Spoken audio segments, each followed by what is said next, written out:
What's up, guys? You already know, it's your boy Beatty, and today I got another Q&A for you guys. I've been getting a lot of requests for Q&A, so I'm gonna keep them coming. I might do them every week from now on, actually. If you guys want to see a Q&A every week, let me know and I'll keep it up. So make sure you drop a question in the comment section below, or most of the questions I do get from my Instagram. So add me on Instagram at BeattyForAll.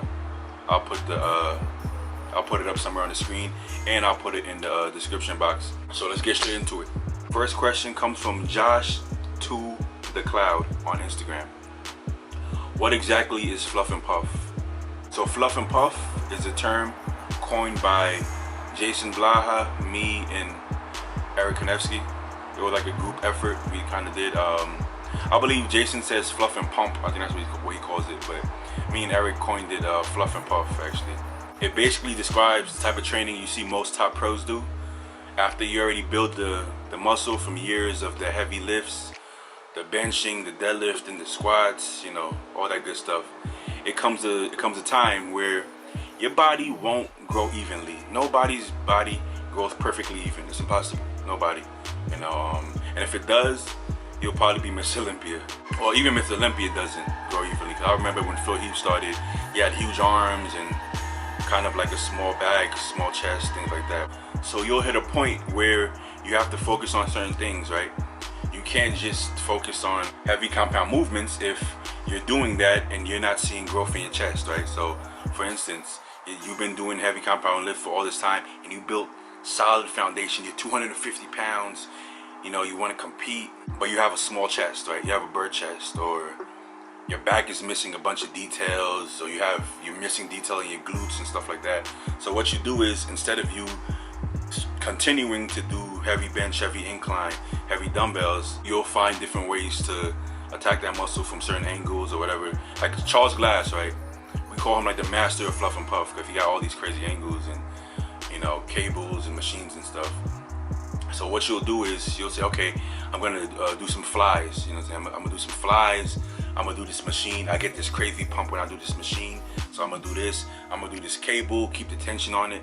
You'll find ways to use machines and cables and whatnot to kind of target the, you know, areas you actually want to target, and not just build overall mass. Because you're over that point already. You already have the mass. Now you gotta fine tune it and fill in the areas where you're weak at.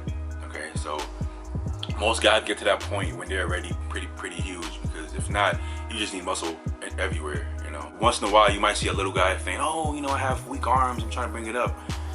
But the reality is they have weak everything, so they need to bring everything up. They're just obsessed with their arms for some reason. So that wouldn't be the case. The case is when you're already at that point where you have more than enough muscle.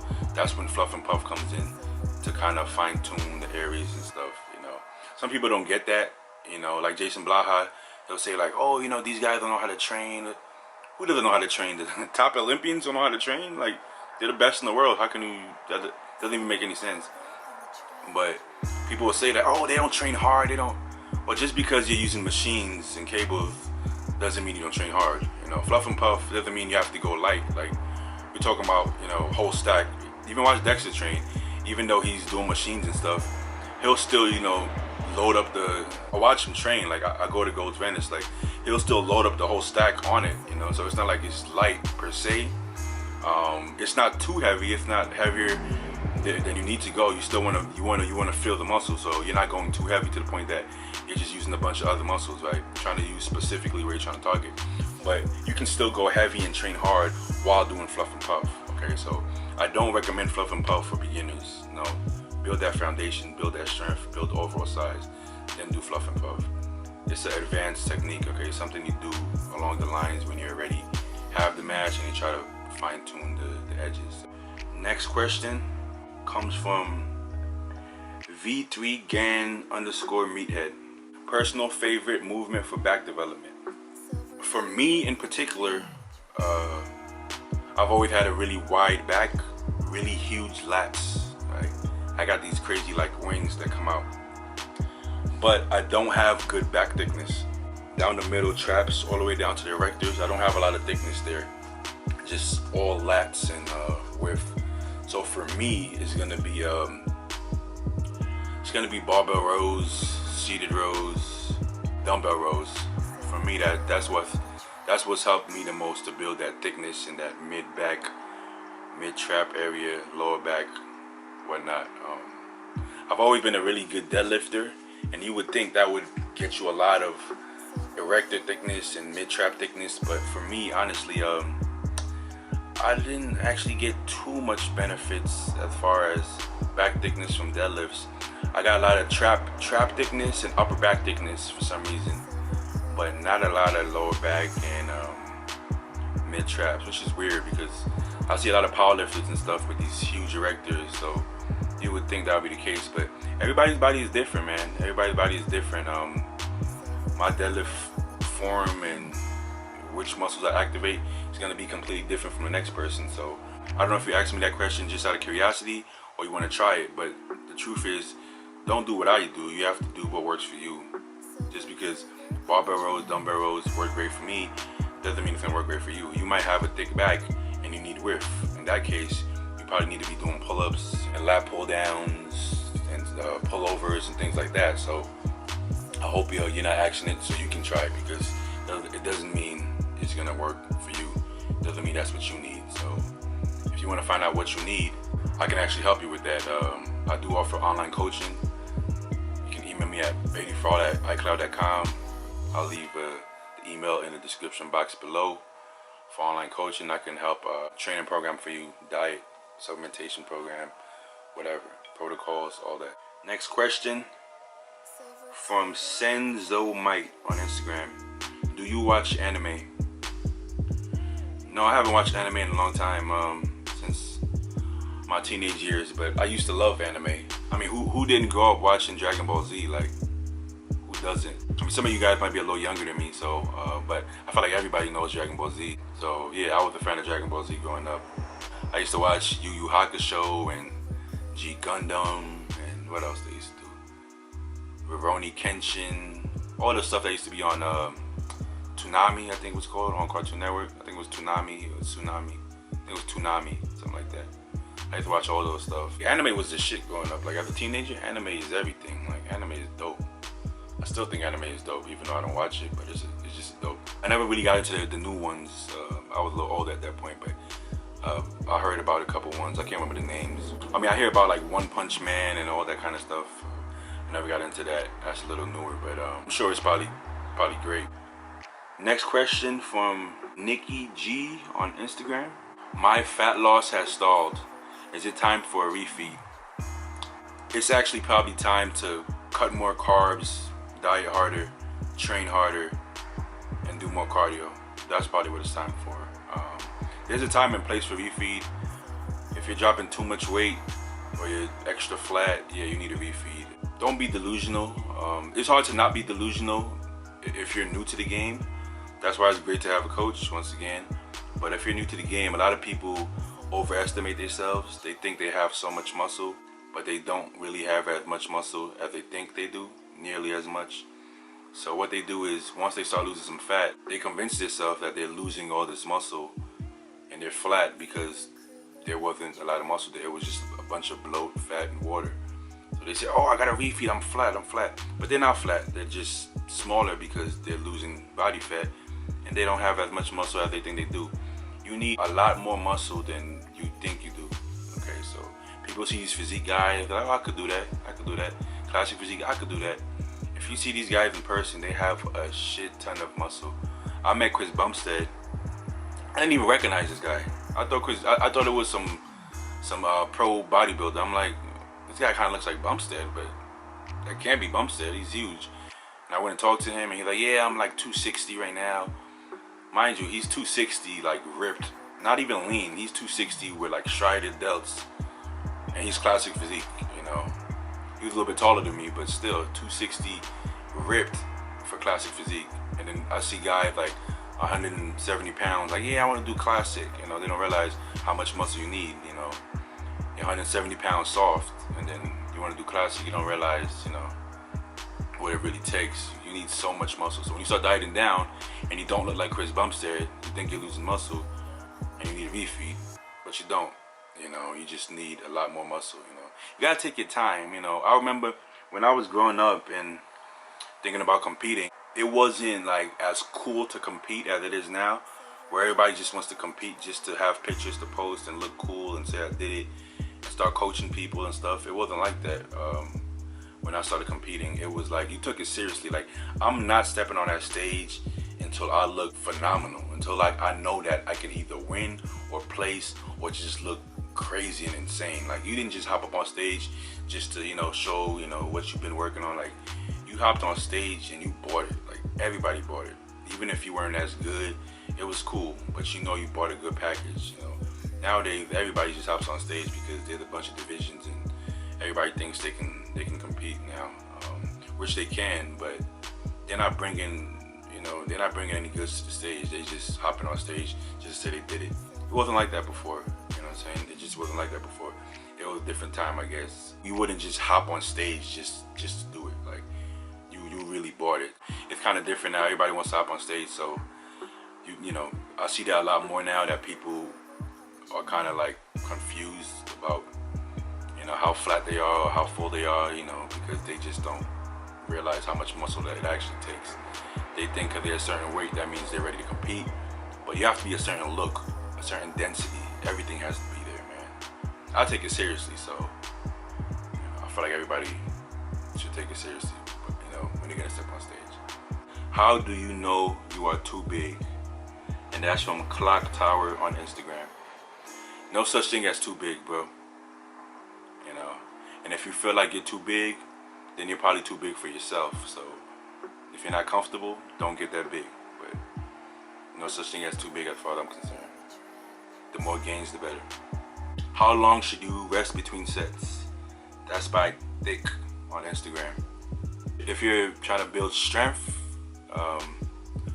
or you're a beginner trying to build that foundation, you rest as long as you need until you fully catch your breath, until the muscle feels fully recovered, as long as you need to be as strong as possible.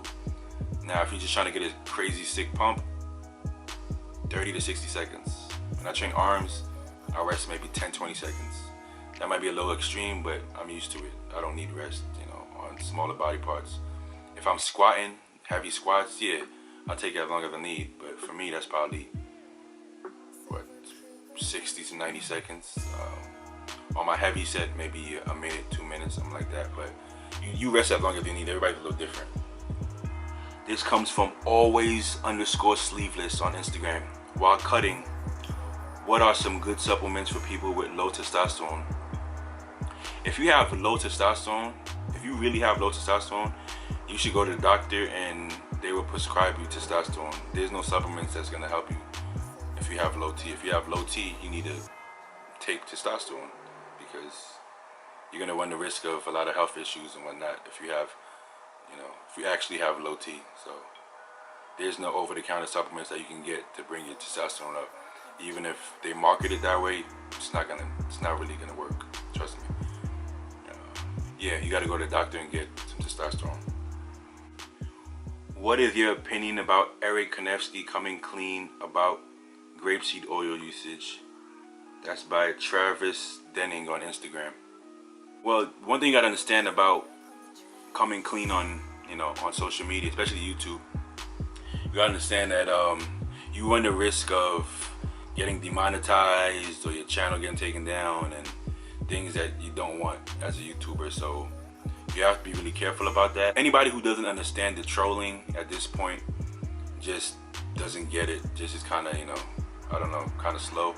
It's very obvious, like when you say healthy fats and all this stuff, it's really obvious what he's hinting to or what we're hinting to. And most people get it. Whoever doesn't get it, I don't know what to say. But yeah, I mean, it's something that we're open about, but on a YouTube platform, you have to be careful what you say.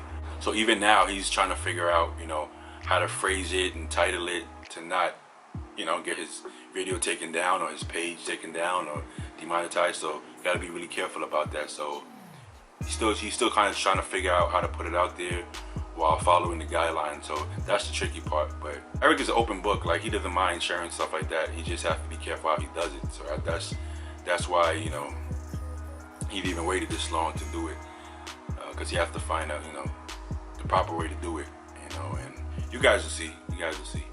by the time this video comes out, I'm sure he probably dropped some videos on that, you know, if it all works out with him and YouTube. This question comes from Caballero 1992 on Instagram. Favorite bodybuilder and powerlifter. Favorite bodybuilder, I have to go back to when I first got into it. Ronnie Coleman, man. Ronnie Coleman. I used to watch his videos before every single workout for years just to get hyped up to train. He was one of the reasons I really wanted to get into bodybuilding. He was just crazy specimen. Just huge, shredded, strong. He was the guy, man. He was the guy. Powerlifter. Favorite powerlifter, Eric Lillybridge. There was a phase where I was really getting into the strength training. I was really infatuated by pulling the heavy weights, and I started watching powerlifters to get motivated, and he was one of the people that really motivated me. Eric Lillybridge. Okay, and last question comes from Diesel Drew. It's good, Drew. I actually know him. That's my boy. On Instagram. How's the recovery going, and are you still looking to hit the stage this year or chill? So, I actually got good news. I went to the doctor 2 days ago now, and she actually cleared me that I can go back to bodybuilding, so that's always good news. And yes, I'm actually cleared to go back to bodybuilding. I won't be competing this year, but I'm gonna start putting on some muscle. I mean, I've already been putting on muscle, but I'm gonna rev it up and start, you know, to pack on some good size now, some more size, and I'll see what it looks like. I'll keep getting the checkups, see what it looks like, and I'll probably compete next year, probably May, June, July-ish, that area. I'll document the progress from now all the way till next year, as I put on the muscle again, and then as I slice it back down and get ready for the show. So I haven't picked the show or anything like that yet, but I'm just excited to go back to training 100% and packing on some serious muscle. It's coming back. Oh, the gains is coming though. The gains is coming though. Ooh. That's the thing about muscle memory. It comes back so fast, you know. And then once I really rev it up and step on the pedal, it's gonna come back really fast. So that's dope. But anyways, that's it for today's video. If you liked it, make sure to like, comment, subscribe. Leave some questions for the next video here and on my Instagram. Turn on those post notifications, and I'll see you guys next time. Peace. Gains.